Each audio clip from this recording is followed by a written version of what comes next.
Shalom, shalom. This is a new Yeshua Israel at Hebrew on the Island 2. Today's video is called We Will Need to Harness Same Power as Joshua EndTimes. Listen, before I start the video, I want to just say happy Feast of Unleavened Bread. Passover was yesterday. So I follow the lunar schedule for the feast. And if anybody would like a calendar to be emailed to them, just go leave your email in the comments section of the video, and I'll get that arranged. I don't make the calendar. My son makes the calendar. He's the expert on the lunar calculation, not me. I was inspired to write this video. I delayed with it a little bit. And then as I was writing the video, because I write all my videos because, when I do videos just off the cuff, sometimes when I'm done with the video, I say, oh, I should have put this in. I should have said this. And then, you can't put it in. So what I try to do is all these important parts, I want to make sure I put it in the video. So I write the videos, but I also talk off the cuff still at the same time. We will need to harness same power as Joshua, the end times. Joshua, just like Moses, the perfect disciple, obedient and humble, his devotion should serve as an example to us Israelites, aka Negroes, today, especially during this trying time. Don't you agree? Don't you agree? We are most probably living definitely in the end times. Joshua, he was a servant who became leader, whom God and Moses did not cease to encourage. Joshua felt so inferior to Moses that he believed himself inadequate, unqualified, even unworthy to complete the task of his master Moses. The Most High accomplished miracles for Joshua. He went so far as to upset the laws of nature. I want to give you a couple of examples of it, and I'm reading out of the Tanakh. I know some of you guys maybe read Joshua before or whatever, but sometimes Joshua gets pushed to the back. When I was doing this video, it inspired me more to continue and making. It's a little long, and I'm going to do a lot of reading. We need that. This is not the time to be locked in, seatbelt into your sofa, your lounge boy chair in front of the TV, clicking the different Netflix movies. Because I know a lot of you guys are doing that.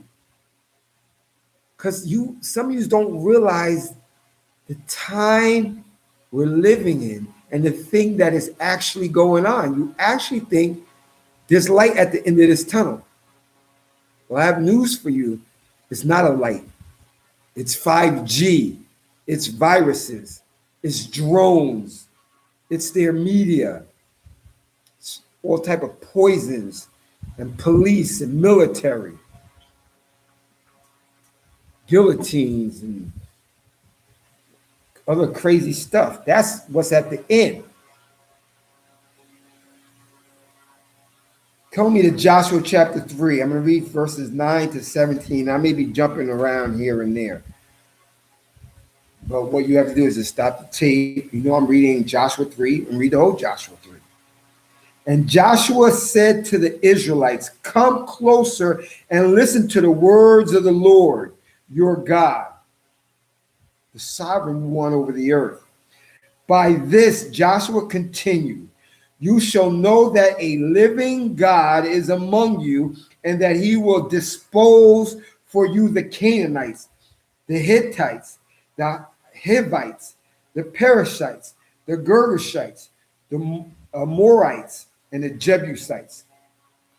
The ark of the covenant of the sovereign of all the earth is advancing before you into the Jordan. And for you guys that don't know what the word sovereign means, that means supreme ruler. The sovereign of all the earth, the supreme ruler of all the earth, is advancing before you into the Jordan. Now select 12 men from the tribe of Israel, one man from each tribe. When the feet of the priests bearing the ark of the Lord, the sovereign of all the earth, come to rest in the waters of the Jordan, the waters of the Jordan, the water coming from upstream will be cut off and will stand in a single heap. But as soon as the bearers of the ark reach the Jordan, and their feet of the priest bearing the ark dip into the water at its edge, the water coming down from upstream piled up. The priests who bore the ark of the Lord's covenant stood on dry land exactly in the middle of the Jordan, while all Israel crossed over on dry land until the entire nation had finished crossing the Jordan. Moses did it, but he did it in the Red Sea, and also Joshua did this miraculous miracle.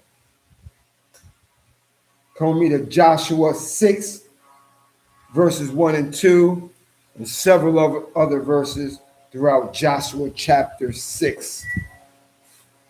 Now Jericho was shut up tight because of the Israelites.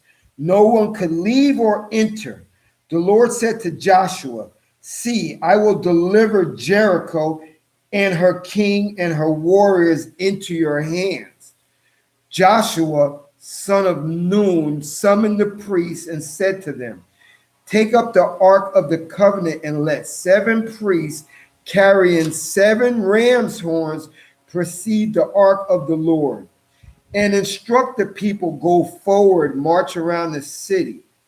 But Joshua ordered to the rest of the people, "Do not shout.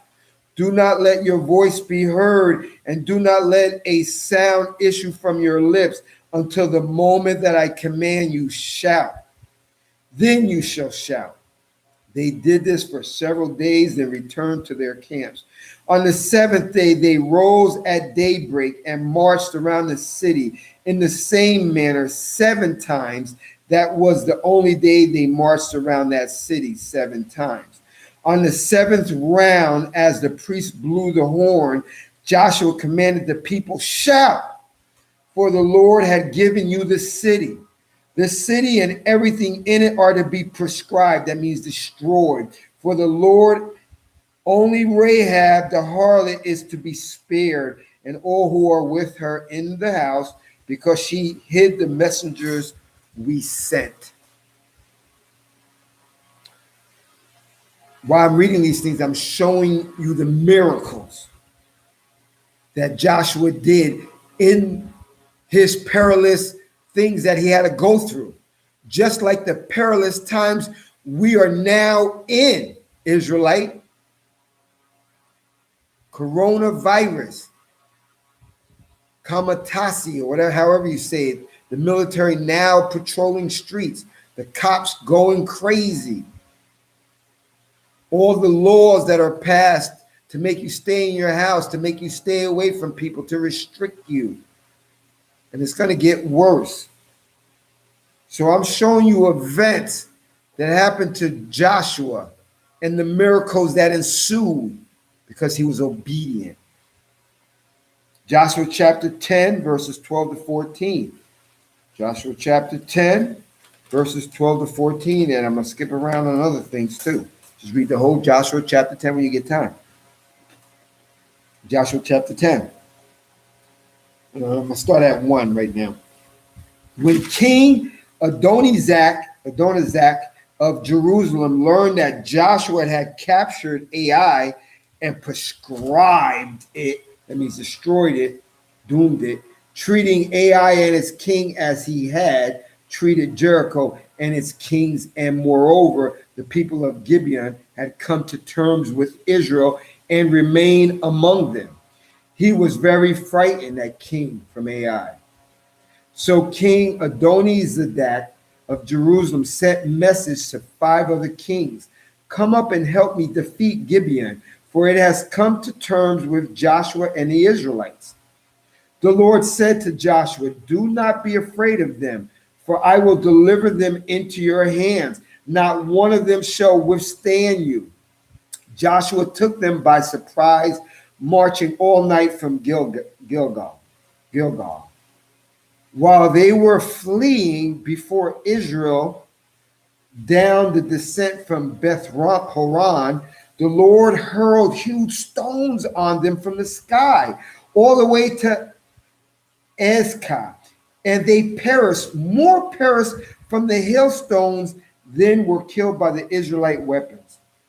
On that occasion, when the Lord routed the Amorites before the Israelites, Joshua addressed the Lord. He said in the presence of the Israelites, stand still, O sun at Gibeon. He's talking about the sun in the sky, Israel. Stand still, O sun at Gibeon, O moon in the valley of Jalon. And the sun stood still and the moon halted while a nation wreaked judgment on its foes, as is written in the book of Jasher. Now, don't get crazy. Some of you guys, oh, see, the book of Jasher, you can read it. Listen, Joshua, Caleb, Moses, they didn't have the book of Jasher. And the real book of Jasher that was probably written is probably no more in existence. And remember, we live amongst the enemy in subjection. He got his dirty little devil hands in everything. The book of Enoch, the book of Jasher, and whatever. Don't deal with none of the books except Torah and the prophets and the writings, which is the Tanakh. But if you want to, do whatever you want to do. Still in Joshua chapter 10, thus the sun halted in mid-heaven and did not press on to set for a whole day. For the Lord fought for Israel. For the Lord fought for Israel. For the Lord fought for Israel. This is why I'm making this video about Joshua and the times that we're living in today. For the Lord fought for Israel. Neither before nor since has there ever been such a day. None here is one more. Now here, is one more similar example. And I'm not going to use Joshua. I'm going to use Gideon, because it relates to the times that we're in, the perilous times, the frightening times that we're living in right now. Come with me to Judges chapter 7, verse 15 to 22. Judges chapter 7, verse 15 to 22. When Gideon heard the dream told and interpreted, he bowed low. Returning to the camp of Israel, he shouted, come on. The Lord has delivered the Midianite camp into our hands.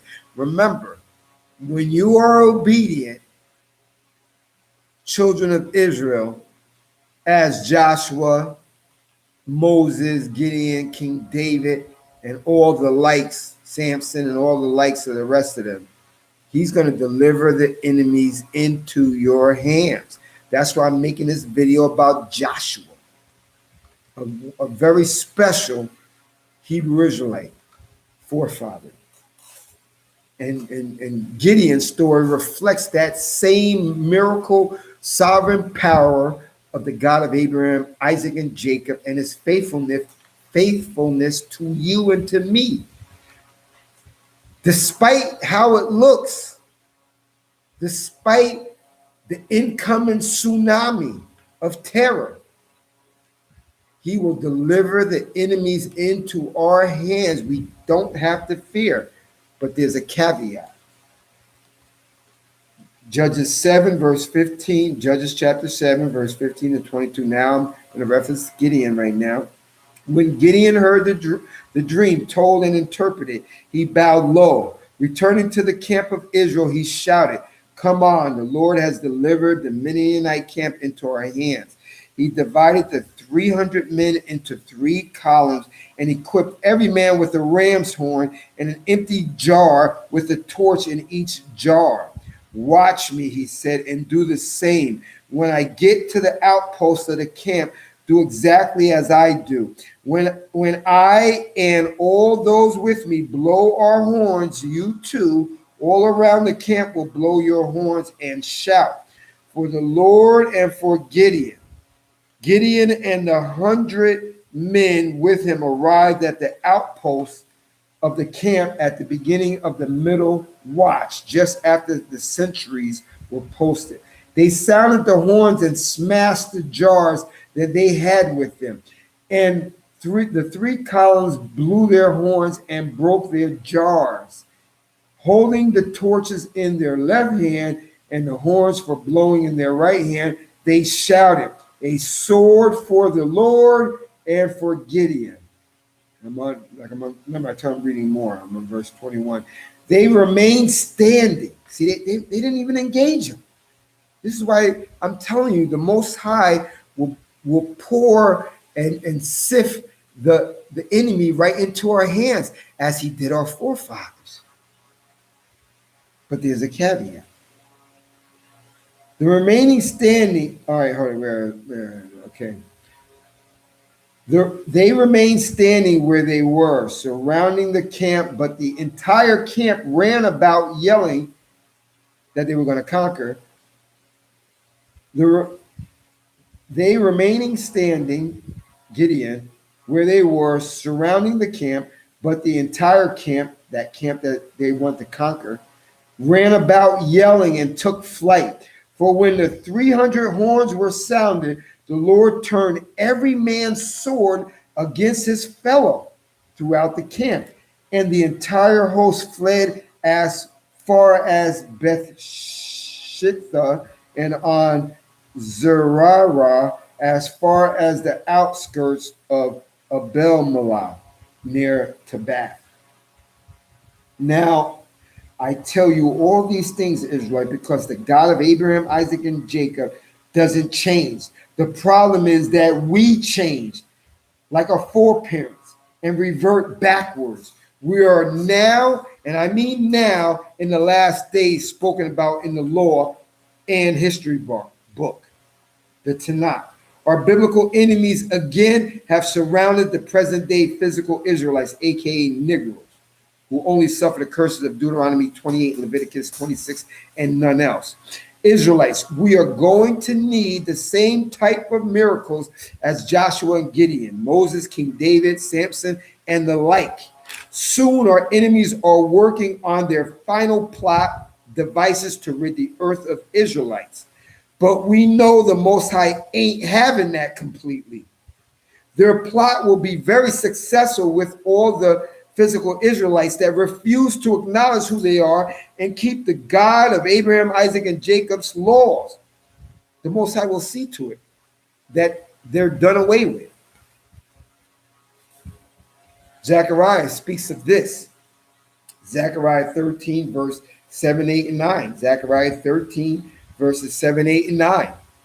O sword, rouse yourself against my shepherd, the man in charge of my flock. Strike down the shepherd and let the flock scatter.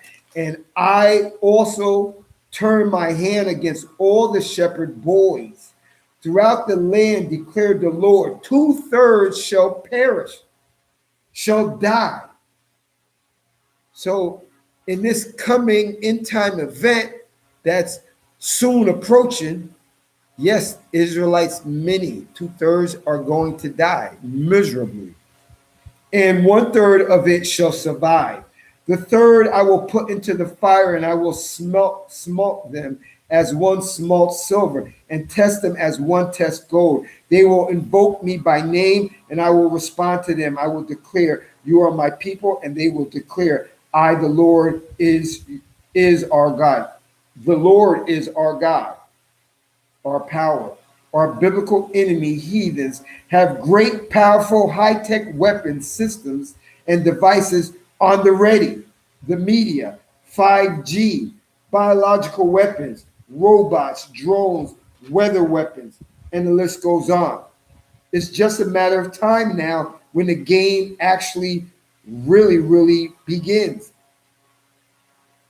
When it gets lit, we have everything we need to defeat them. The heathens will be given into our hands, which is the Most High alone will perform this, as he did with Joshua and Gideon that we just read.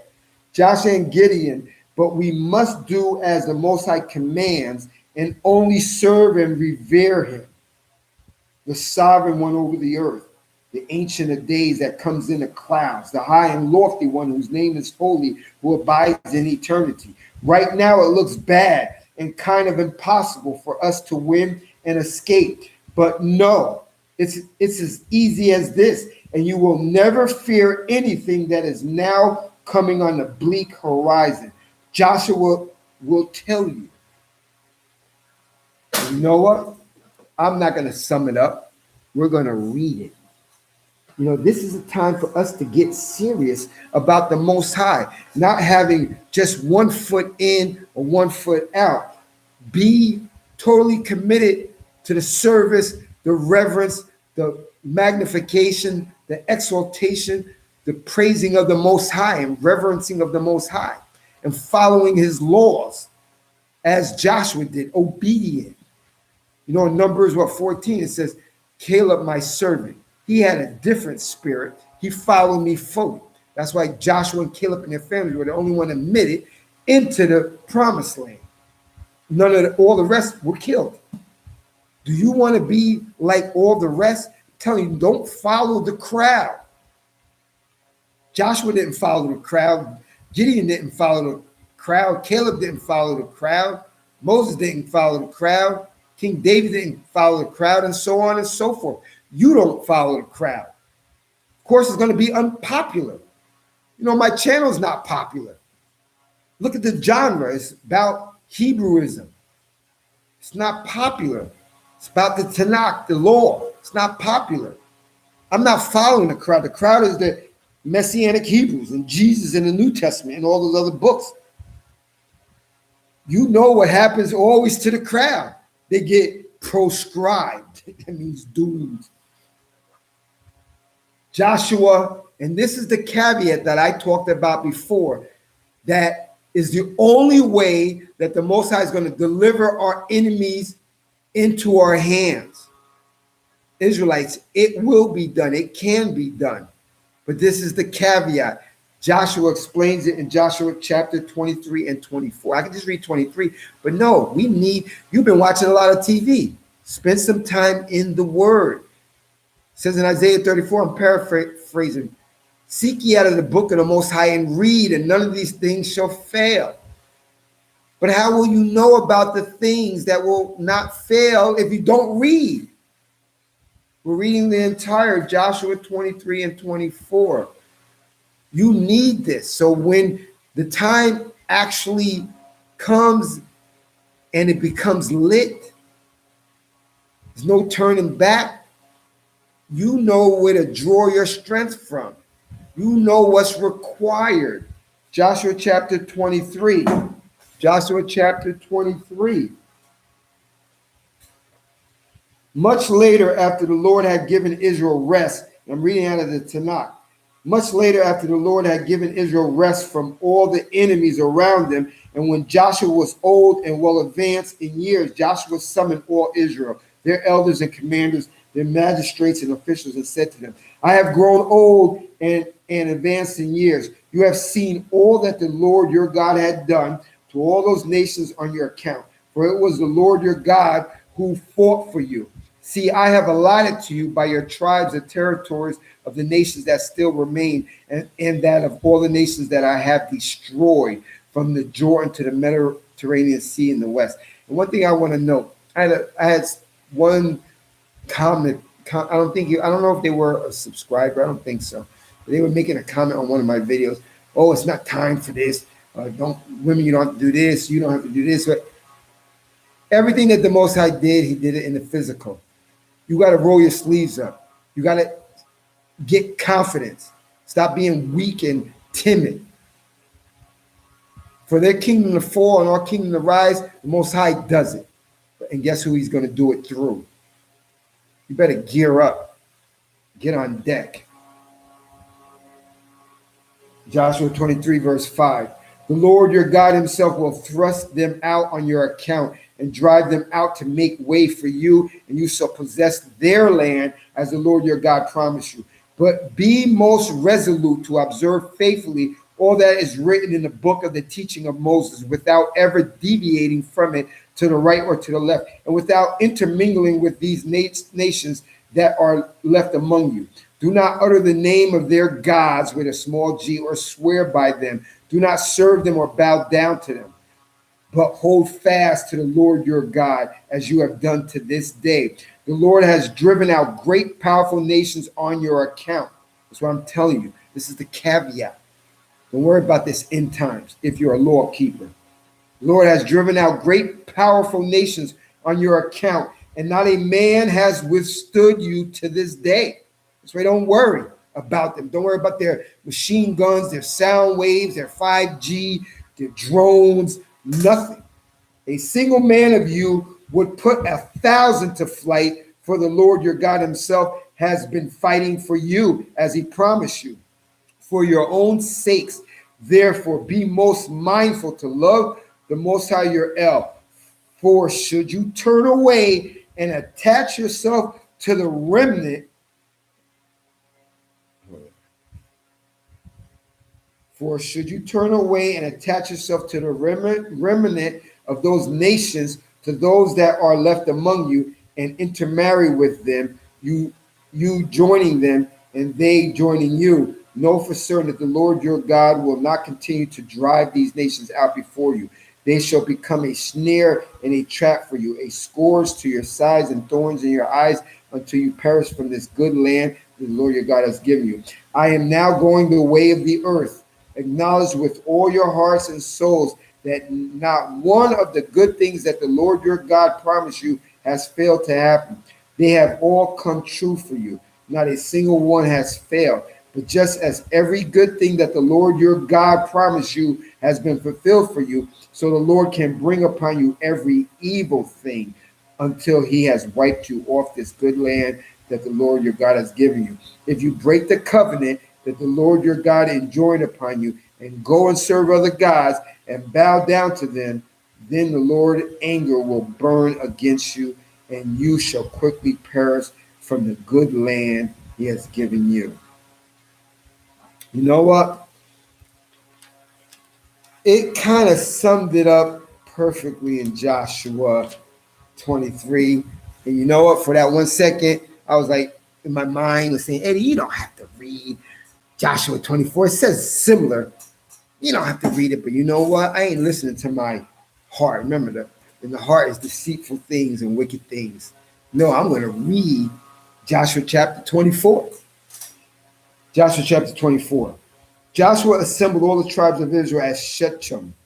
He summoned Israel, elder, commander, magistrates, and officers, and they presented themselves before God. Then Joshua said to all the people, Thus say the Lord God of Israel, in olden times your forefathers Terah, father of Abraham and father of Nahor, lived beyond the Euphrates and worshiped other gods. But I took your father Abraham from beyond the Euphrates and led him through the whole land of Canaan and multiplied his offspring. I gave him Isaac, and to Isaac I gave Jacob and Esau. I gave Esau the hill country of Seir and his possessions, while Jacob and his children went down to Egypt. Then I sent Moses and Aaron, and I plagued Egypt with the wonders that I wrought in their midst, after which I freed you. I freed you. I freed your fathers from Egypt, and you came to the sea. But the Egyptians pursued your fathers to the sea of reeds with chariots and horsemen. They cried out to the Lord, and he put darkness between you and the Egyptians. Then he brought the sea upon them, and it covered them. Your own eyes saw what I did to the Egyptians. After you had lived a long time in the wilderness, I brought you to the land of the Amorites who lived beyond the Jordan. They gave battle to you, but I delivered them into your hands. I annihilated them for you, and you took possession of their lands. See, the Most High is going to do it. We have to obey. That's the caveat. Therefore, Balak, son of Zippor, the king of Moab, made ready to attack Israel. He sent for Balaam, son of Beor, to curse you. But I refused to listen to Balaam. He had to bless you, and thus I saved you from him. Then you crossed the Jordan and you came to Jericho. The citizens of Jericho and the Amorites, Perizzites, Canaanites, Hittites, Girgashites, Hivites, and Jebusites fought you, but I delivered them into your hands. I sent a plague ahead of you, and it drove them out before you, just like the two Amorite kings. Not by your sword, not by your sword, not by your sword or by your bow. I had given you a land for which you did not labor, and towns which you did not build, and you have settled in them. You are enjoying vineyards and olive groves which you did not plant. Now, therefore, revere the Lord and serve him with undivided loyalty, just like Joshua. That's why I'm doing this video about Joshua. Put away the gods that your forefathers served beyond the Euphrates in Egypt and serve the Lord. Or if you are loth to serve the Lord, choose this day which ones you're going to serve. The gods that your forefathers served beyond the Euphrates, or those of the Amorites in those lands you settled. But I and my household, Joshua speaking, will serve the Lord, the sovereign one over the whole earth. In reply, the people declared, far be it from us to forsake the Lord and serve other gods, for it was the Lord our God who brought us and our fathers up from the land of Egypt, the house of bondage, who wrought those wondrous signs before our very eyes and guarded us all along the way that we traveled and among all the peoples through whose midst we passed. And then the Lord drove out before us all the peoples, the Amorites that inhabit the country. We too will serve the Lord, for he is our Elohim. Joshua, however, said to the people, you will not be able to serve the Lord, for he is a holy God. He is jealous God. He will not forgive your transgression and your sins. If you forsake the Lord and serve alien gods, he will turn and deal harshly with you and make an end of you after having been gracious to you. But the people replied to Joshua, no, we will serve the Lord. Therefore Joshua said to the people, you are witness against yourself that you have by your own act chosen to serve the Lord. Yes, we are, they responded. Then put away the alien gods that you have among you and direct your heart to the Lord, the God of Israel. And the people declared to Joshua, we will serve none but the Lord our God, and we will obey none but him. On that day at Shechem, Joshua made a covenant for the people, and he made a fixed rule for them. Joshua recorded all this in a book of divine instruction. He took a great stone and set it up at the front of the oak in the sacred precinct of the Lord. And Joshua said to all the people, see, this very stone shall be a witness against us, for it heard all the words that the Lord spoke to us. It shall be a witness against you, lest you break faith with your Elohim, the sovereign one over all the earth. Joshua then dismissed the people to their allotted portions. After this event, Joshua, son of Nun, the servant of the Lord, died at the age of 110. They buried him on his own property at Timnath Serah in the hill country of Ephraim, north of Mount Ganash. You know, Joshua was from the tribe of Ephraim, and Caleb is from the tribe of Judah. That's just a FYI. Israel served the Lord during the lifetime of Joshua and the lifetime of the elders who lived on after Joshua and who had experienced all the deeds that the Lord had wrought for Israel. The bones of Joseph, which the Israelites had brought up from Egypt, were buried at Shechem in the piece of ground which Jacob had bought for 100 Kithos from the children of Hamor, Shechem's father, and which had become a heritage of the Josephites. Eleazar, son of Aaron, also died, and they buried him on the hill of his son Phinehas, which had been assigned to him in the hill country of Ephraim. My Hebrew brothers and sisters, as it says in Psalm 2, I'm paraphrasing, to you judges and kings of You wise judges and kings of the earth. That's your title. You wise judges and kings of the earth. Do wisely. Take the example, the ensample of Joshua and Gideon and all the patriarchs, David, Moses, and all the rest of them. Don't turn to the left or the right. Meditate on his law day and night. The Most High will bring and put our enemies in, drive them into our hands. We won't even really have to do anything. Just laugh, as Job 5 says. They got all the weapons, they got all the money, they got all the power, they got all the military. But you and me, we don't have anything. But one thing we do have, we have the sovereign one over the whole earth, the God of Abraham, Isaac, and Jacob. The caveat is we must revere him. We must love him, extol him, magnify him. Make sure we stay in the alignment of all his commandments, law, statutes, and know his judgments. He will fight for us. He will have one of us make 1,000 of them flee in all different directions. He will send hailstones from the skies upon them. He will give them delusions where they'll fight themselves and kill themselves. Their drones won't work. Their robots won't work. Their biological weapons won't work. Only when you're in alignment with the Most High, as Joshua did. Israel, time is running out. Hopefully you're a 1/3. Pray I'm a 1/3 as well. It's almost time that it's going to get lit. As Joshua said in Joshua 24, choose you this day whom you will serve. But me and my house, we will serve the Lord. Hopefully that's your mantra. This is the new Yes from Israel, Hebrew on the Island 2. Until next time, for the ones that came in the room, when this video uploads, watch it from the beginning. Hopefully this was edifying.